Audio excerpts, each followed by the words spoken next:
Olá, meu nome é Fabiana Giovannoni dos Santos, eu sou estudante de Pedagogia da Unesp de Presidente Prudente FCT, sou vista dos ombros para cima, sou uma mulher branca com cabelo ondulado, castanho, curto acima do ombro e solto. Tenho olhos castanhos, utilizo um óculos de armação quadrada e um piercing no septo do nariz. Tenho aproximadamente 1,70 de altura e uso uma camisa azul com gola. Eu irei apresentar o relato de experiência intitulado Uso de Exer Games em projetos de extensão universitária com estudantes com TEA, um relato sobre o aprimoramento do controle inibitório pelo estímulo do jogo Sports 2 do Xbox 360. O relato ele surgiu por meio das experiências vivenciadas no LETAIA, que é o Laboratório de Estudos e Pesquisa em Tecnologia Assistiva, Inclusão e Adaptação da Unesp de Presidente Prudente, onde realizamos atendimentos com estudantes público-alvo da educação especial, mas com ênfase nessa pesquisa com estudantes com TEA, que é transtorno do espectro autista. Antes de iniciarmos as intervenções, então, a gente realizou uma anamnese para compreender as casuísticas dos estudantes. Então, conversamos tanto com os estudantes quanto com os responsáveis, para que a gente conseguisse preparar as atividades de acordo com as suas necessidades e as habilidades desejadas. Então, após essa anamnese, realizamos também a aplicação do teste de Stroop, que é um teste responsável por avaliar o controle inibitório, para que através desse teste a gente descobrisse o que seria necessário trabalhar com esses alunos. Eles já demonstravam um déficit no controle inibitório, o que foi confirmado com o teste de Stroop, e com base nisso a gente planejou uma intervenção com base no controle inibitório, pois essas crianças, esses estudantes, demonstravam diversos sinais e resultados que encaminharam para um controle inibitório em déficit.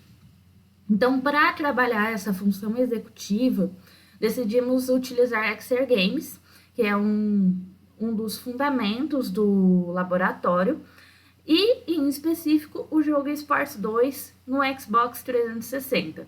Por que esse jogo, o Sports 2? Ele é um jogo onde utilizamos o Kinect do Xbox 360 e ele conta com uma gama de jogos que eles remetem a esportes. Então, eles têm diversas opções, como tênis de quadra, tênis de mesa, esqui, dardos, entre outros.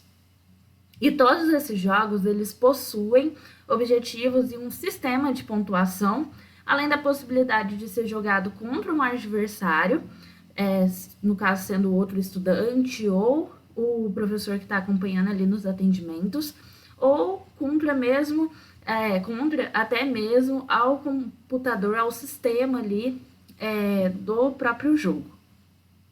Então, junto com isso, analisamos também previamente o jogo e aí a gente reconheceu que diversas ações e interações presentes no tênis de quadra especificamente, ele englobava o desenvolvimento do controle inibitório por meio de algumas ações e atitudes que deveriam ser tomadas pelos estudantes. Então, sendo assim, nossos atendimentos utilizaram o jogo do tênis de quadra de mesa em específico, com o intuito de trabalhar o controle inibitório, como já foi dito anteriormente, e auxiliar, então, na noção espacial e equilíbrio dos estudantes. Foram pontos que foram apresentados pelos responsáveis durante a anamnese e também durante uma avaliação prévia, a conversa prévia que tivemos com esses estudantes. E por meio do jogo foram trabalhados alguns aspectos específicos que são alvo do controle inibitório, que a gente espera que seja desenvolvido. No caso, pensar antes de agir, como nos momentos que a bola se aproximava e eles precisavam compreender qual atitude tomar, se era para a esquerda ou para a direita que eles precisavam ir. Manter o foco, mesmo com as distrações externas, controlar reações emocionais sobre ganhar e perder, planejar e organizar, estabelecendo objetivos no jogo e criar planos de ação para conseguir superar esses desafios entre outros aspectos que são ligados ao controle inibitório. Então, basicamente, a gente trabalhou essas questões e essa experiência desenvolvida demonstrou como o uso de exergames para desenvolver o controle inibitório em crianças e estudantes, né, com transtorno do espectro autista possui benefícios. Durante os atendimentos, percebemos então como a escolha dessa metodologia possibilitou uma boa interação dos alunos, enquanto desenvolviam habilidades, construíam novos relacionamentos físicos e psicológicos. Então, foi uma maneira divertida para os estudantes de desenvolverem essas habilidades que eram necessárias, sem parecer para eles que era uma atividade forçada, uma tarefa obrigatória, como se eles estivessem na escola. Então, a gente seguiu essa maneira mais didática. De modo geral, então, sem certificações de testes, mas é algo que a gente pretende ao final dessas intervenções. Podemos dizer que essas habilidades que citamos anteriormente na nossa metodologia, né, estão de acordo com as questões para desenvolver e trazer benefícios na vida dos estudantes, como, por exemplo, no desenvolvimento do controle inibitório, mas não apenas isso, tem uma gama gigantesca quando a gente analisa os resultados desse jogo na vida pessoal de cada um deles. Então, é possível notar, né, a diferença entre as primeiras tentativas de jogabilidade e as mais recentes, além dos relatos dos responsáveis descrevendo as melhoras que obtiveram na vida pessoal e vida escolar acadêmica desses alunos que a gente acompanha. Eu agradeço a participação no evento e é isso.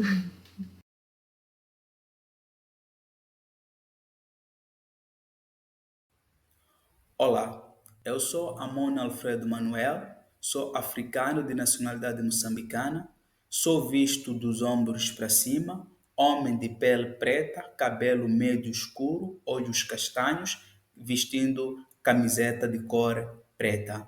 Sou doutorando em educação na Universidade Estadual de Ponta Grossa. Estou gravando para a segunda Jornada Internacional de Pesquisa em Educação Especial na Perspectiva Inclusiva, apresentando o trabalho intitulado Sujeito M e as multideterminações da construção da sua personalidade, análise a partir da psicologia histórico-cultural. O texto levantou o seguinte problema: como as multideterminações influenciaram a construção da personalidade do sujeito M a partir da psicologia histórico-cultural? O objetivo principal foi analisar as multideterminações que influenciaram a construção da personalidade do sujeito M a partir da abordagem vygotskyana da psicologia histórico-cultural. O texto ancorou-se ao método materialismo histórico dialético, a pesquisa foi de abordagem qualitativa, baseando-se no estudo de caso como estratégia da pesquisa, a coleta de dados foi baseada na experiência do autor em relação à história real do sujeito M. A análise de dados foi baseada na análise de conteúdo, ancorando-se à teoria da psicologia histórico-cultural de Levin-Vygotsky.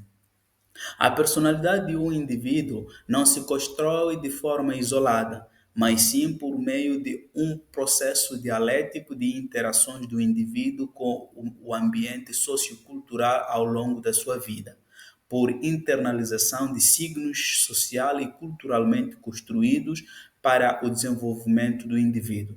O indivíduo passa por dois estágios: de ordem biológica, que são as funções psíquicas, e de ordem social, funções psíquicas superiores.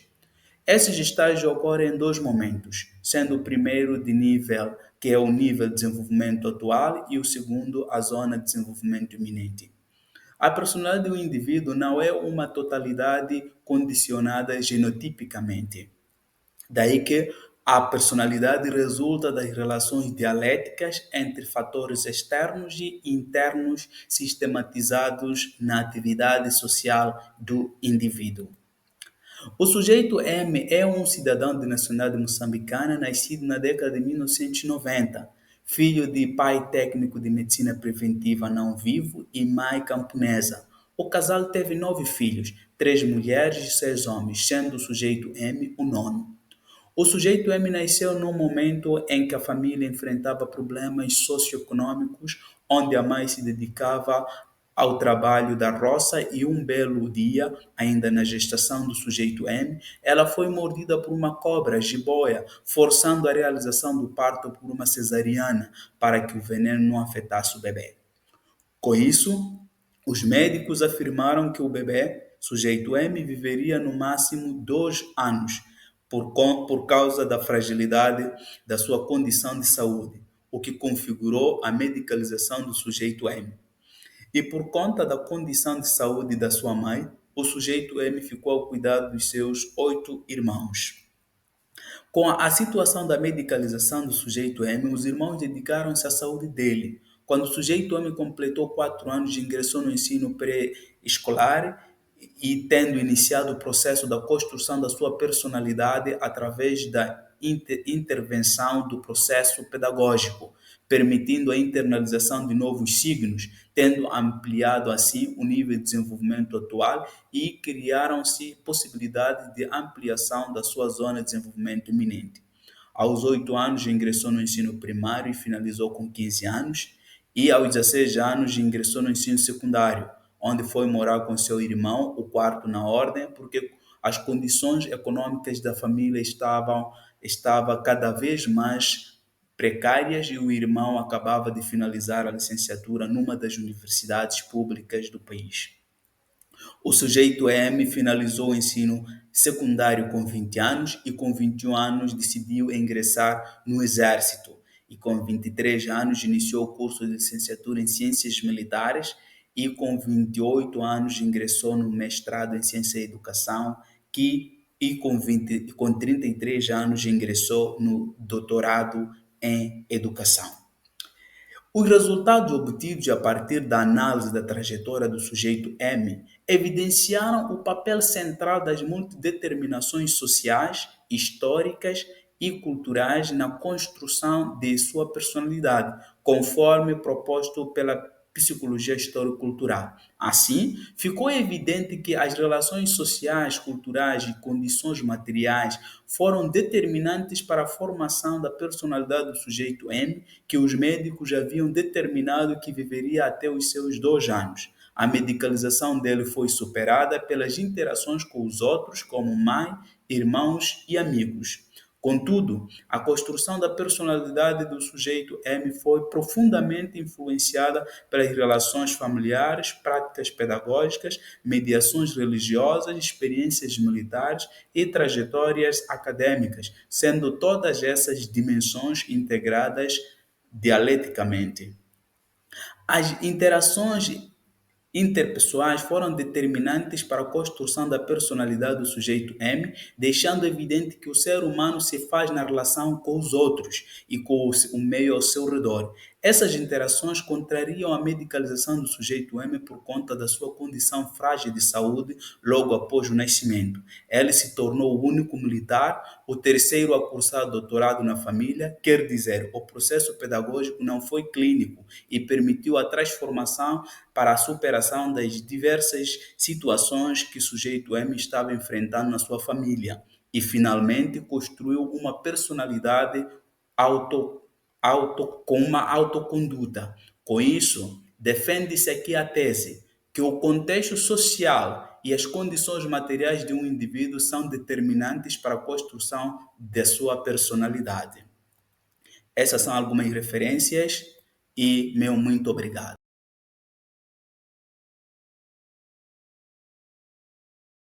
Olá, eu irei apresentar o nosso trabalho intitulado O uso de jogos didáticos em espaço não formal de ensino, caminhos para a inclusão escolar, das autoras e mestrandas professora Luzilene Rito dos Santos, que no caso sou eu, da professora Márcia Santos da Silva, e como orientadora nós temos a professora doutora Fabiane de Andrade Leite. Então, ao todo, foram confeccionados 3 jogos pedagógicos. O primeiro é chamado Bingo das Plantas Medicinais, que teve como objetivo trabalhar a atenção e a concentração dos alunos. O segundo, Jogo da Memória das Plantas Medicinais, que teve como objetivo exercitar a memória dos alunos, adaptado para trabalhar também a competitividade. E o terceiro jogo foi o Jogo do Labirinto dos Chás, que teve como objetivo exercitar o sistema cognitivo, todos confeccionados pelas próprias autoras. Então, sobre o jogo do bingo das plantas medicinais, foram feitas diversas cartelas com numerações e chás diferentes, né? Como, por exemplo, funcho, babosa, boldo, hortelã, camomila, a salsa, alecrim. Então, foi feito de forma aleatória e distribuído para cada aluno, cartelas diferentes e sorteado, né? Através de um sorteio online. Já em relação ao jogo do Labirinto dos Chás, então foram feitas diversas cartelas, né, distribuídas para os alunos, e nessas cartelas estava escrito: ajude João a curar sua gripe. Então, qual era o chá que o aluno ia encontrar esse caminho? Seria o chá do boldo, por exemplo. Ajude a Maria a se acalmar. Qual é o chá que faz a pessoa se acalmar? A camomila. Então, o aluno faria o caminho para encontrar o chá que acalmaria Maria. Já no jogo da memória das plantas medicinais, foram utilizados as plantas que foram trabalhadas nas aulas com eles. Então, foi bem legal essa parte, todos os alunos interagiram bastante, gostaram de todos os jogos, né? E foi uma experiência muito gratificante. Então, esse foi o nosso trabalho e agradeço pela atenção de todos. Obrigada.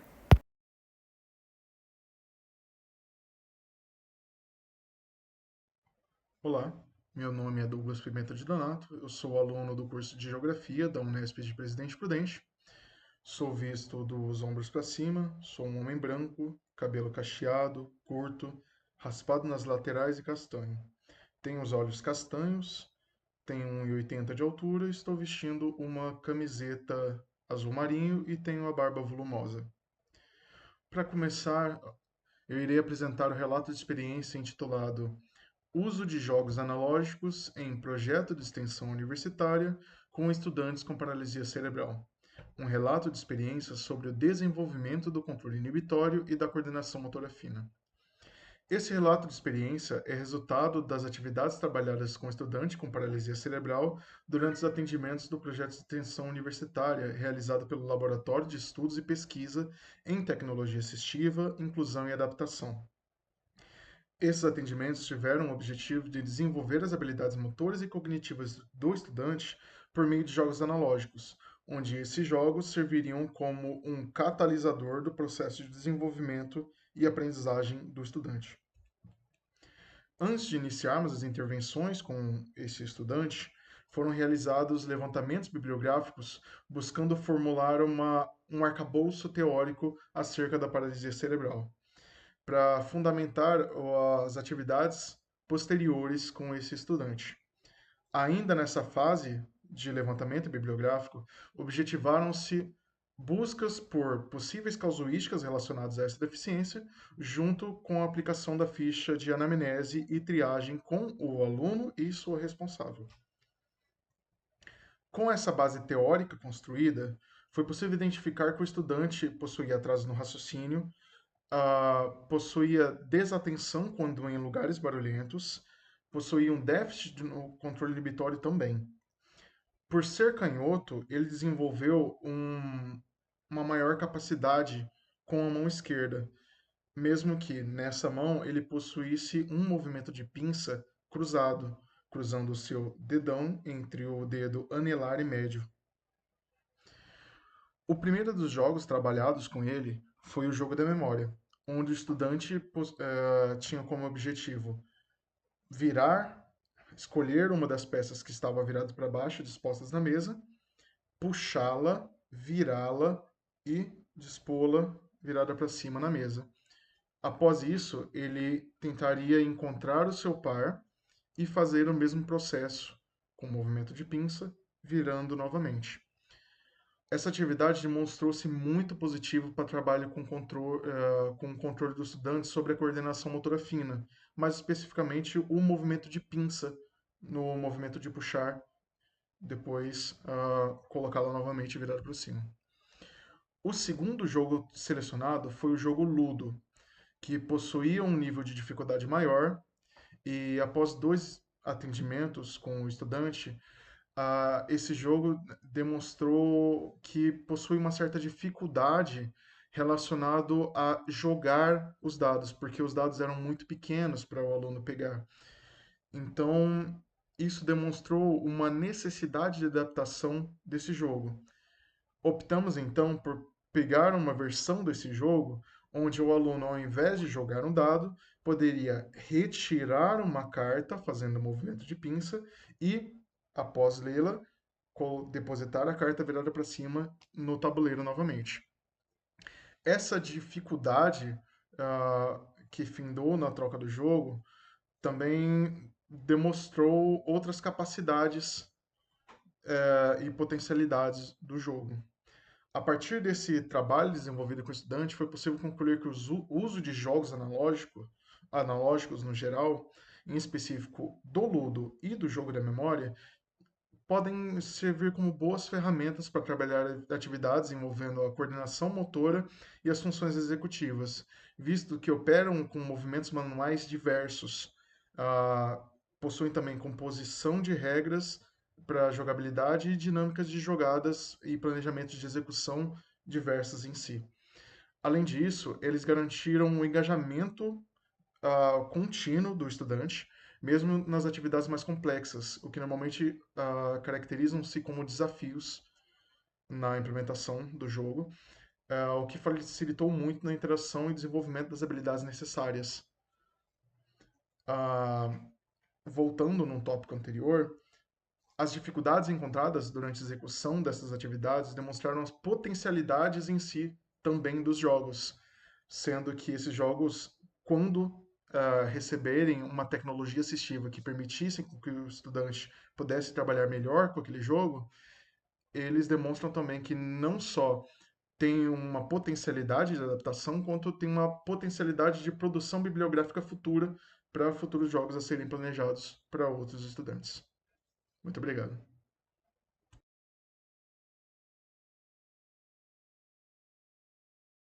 Olá, para você que está me vendo e ou me ouvindo, eu sou Tassiele Costa Domingues, sou mestre em Psicologia do Desenvolvimento e Aprendizagem pela Unesp de Bauru e doutoranda pelo mesmo programa. Eu sou uma mulher parda, tenho cabelos ondulados e bem comprido, cabelos escuros, olhos escuros, estou vestindo uma camiseta preta e não faço uso de nenhum outro tipo de acessório. O meu relato se chama Le Curtiu, relato de uma experiência em instituição psicanalítica que trata autismos, reflexões sobre práticas. O meu relato ele se encaixa no eixo temático 7, práticas inclusivas em ambientes não escolares e culturas inclusivas. Ele foi escrito por mim e com coautoria de Vera Lúcia Messias Fialho Capellini e Ana Paula Zerbato. O meu relato ele se dá a partir de uma experiência nessa instituição, que eu realizei um estágio formativo durante 3 meses no ano de 2022. Ele acontece após algumas pesquisas que eu realizei durante o mestrado, encontrei essa instituição, fiz todo o procedimento para estar lá. O Le Curtiu ele é um internato belga, localizado na Bélgica. Ele trata autismos e psicoses de crianças, adolescentes e jovens. No meu caso, eu fiz o estágio formativo com as crianças. No meu relato, eu escolho escrever um pouco sobre os 4 eixos temáticos que orientam a prática dentro do Curtiu e relacionar esses eixos com aquilo que eu vivenciei lá. Todos esses eixos eles são orientados pela psicanálise de Freud e pelos ensinamentos de Lacan.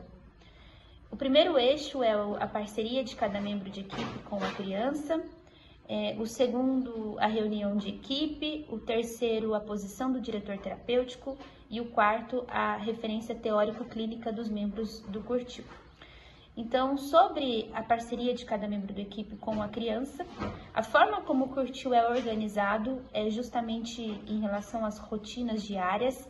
Então, são atividades de café da manhã, almoço, levar para a escola, buscar na escola, atividades extras escolares, ida ao mercado, ida ao parque, realizar a tarefa de casa e outras atividades que permitem que o membro, o trabalhador ali no Curtiu, ele não atua como especialista, mas ele atua como uma pessoa, como um sujeito. E é nessa atuação e nessa vida diária que algo do laço pode acontecer. Principalmente se a gente levar em conta o sujeito autista, o sujeito diagnosticado com TEA, do qual a gente percebe uma certa dificuldade de laço. Então, o Curtil se organiza dessa forma para que cada membro tenha a oportunidade de usar do seu estilo pessoal para fazer um laço com aquela criança, que pode ou não acontecer. O segundo eixo, que é a reunião de equipe, enquanto eu estive no Curtil, ela acontecia toda terça-feira de manhã. Era durante a reunião de equipe que era possível falar sobre a criança. Mas veja bem, não é um falar sobre a criança no sentido de que alguém vai dizer daquela criança, ou alguma teoria, ou o próprio diagnóstico. Essa palavra ela era circulada. Então, todas as pessoas poderiam falar o que percebiam, o que achavam, como pretendiam continuar o tratamento com aquele sujeito em específico. Cada reunião de equipe era sobre um sujeito em específico. Nas reuniões de equipe também aconteciam alguns repasses burocráticos, mas o Curtil leva a sério o sentido de que esses repasses sejam o mais rápido possível, que o que importa mesmo é falar sobre os sujeitos que estão ali em tratamento. O terceiro eixo, e muito importante, é a posição do diretor de equipe. O diretor de equipe, o diretor terapêutico, ele é quem não deixa a palavra cristalizar, quem não deixa o sujeito, a criança, ser pegada como um simples diagnóstico ou como um conjunto de sintomas, mas que seja percebido, orientado e tratado como um sujeito, né, como uma pessoa singular e subjetiva. E por fim, a orientação teórico-clínica do Curtil, que é uma orientação da psicanálise de Freud e Lacan. Ele é sustentado a partir de seminários clínicos que todos os seus membros são obrigados a assistir. Enquanto eu estive lá também eram às terças-feiras, só que à tarde. Supervisões individuais, que acontece cada membro com o seu supervisor. E supervisões em grupo, dependendo do grupo e do lugar que você estava enquadrado e do seu trabalho. A prática no Curtil me faz refletir muito sobre ambientes inclusivos e culturas inclusivas, principalmente em 2 pontos, se comparado com as experiências que eu tive no Brasil. O Curtil ele é bem fundamentado teoricamente, cada detalhe, cada ação, cada condução é fundamentado numa teoria, algo que a gente precisa aprender e levar adiante aqui no Brasil. E principalmente em relação à subjetividade. No Curtil, cada caso é um caso, cada caso é orientado, conduzido e tomado dentro de sua subjetividade. O internato, ele é todo organizado. Cardápio, atividade extra, escola que o sujeito vai estudar, os horários, de acordo com cada caso. Não foi uma instituição que foi montada e recebeu crianças. Historicamente, ela foi montada junto com o recebimento dessas crianças.